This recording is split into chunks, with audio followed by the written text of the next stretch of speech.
bombastic side-eye, criminal offensive side-eye. Napi bohong.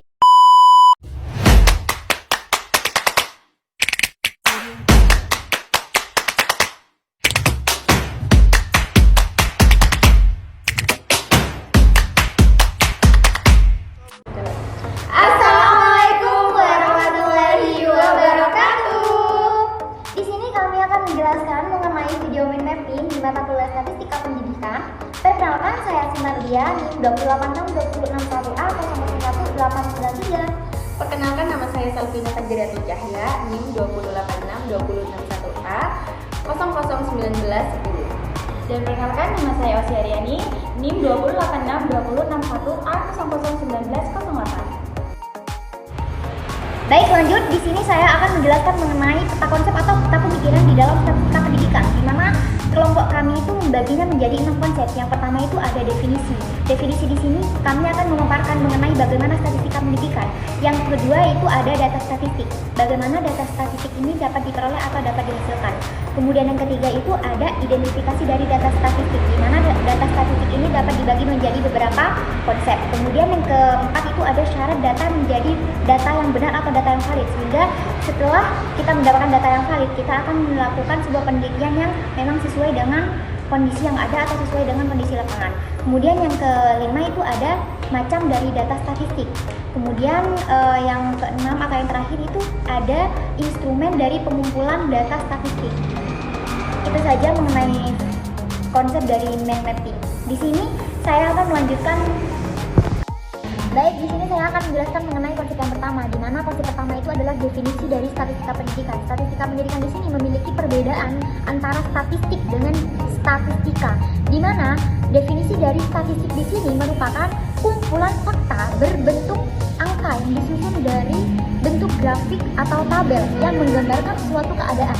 Berbeda dengan statistika, di mana statistika di sini merupakan ilmu atau cara-cara yang digunakan oleh peneliti untuk proses pengumpulan, pengolahan, untuk menyimpulkan kesimpulan yang logis.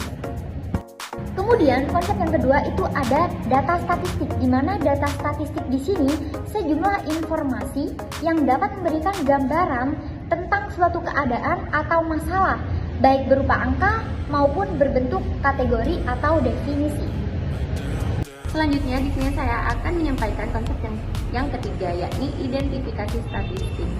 Nah, yang pertama statistik deskriptif.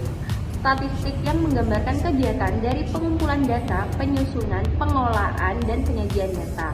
Lalu yang kedua, statistik inferensial, yakni statistik yang berhubungan dengan penarikan kesimpulan yang bersifat umum dari data yang telah disusun.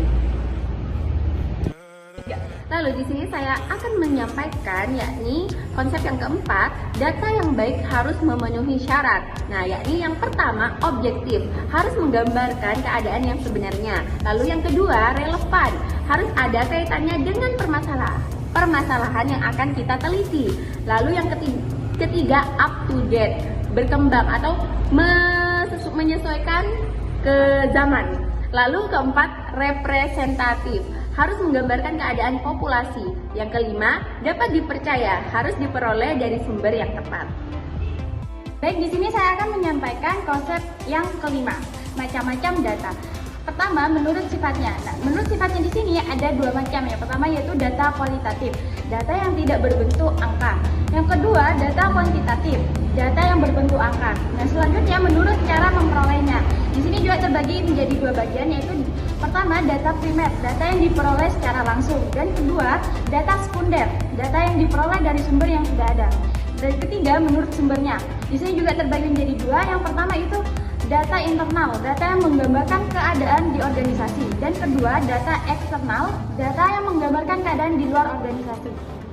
Baik, di sini saya akan menjelaskan yang konsep yang terakhir, yaitu instrumen pengumpulan data. Di sini terbagi menjadi 5, yaitu pertama, tes, mengetahui kemampuan seseorang. Yang kedua, wawancara untuk mendapatkan data personal secara akurat. Ketiga, angket untuk mengetahui respon atau pendapat.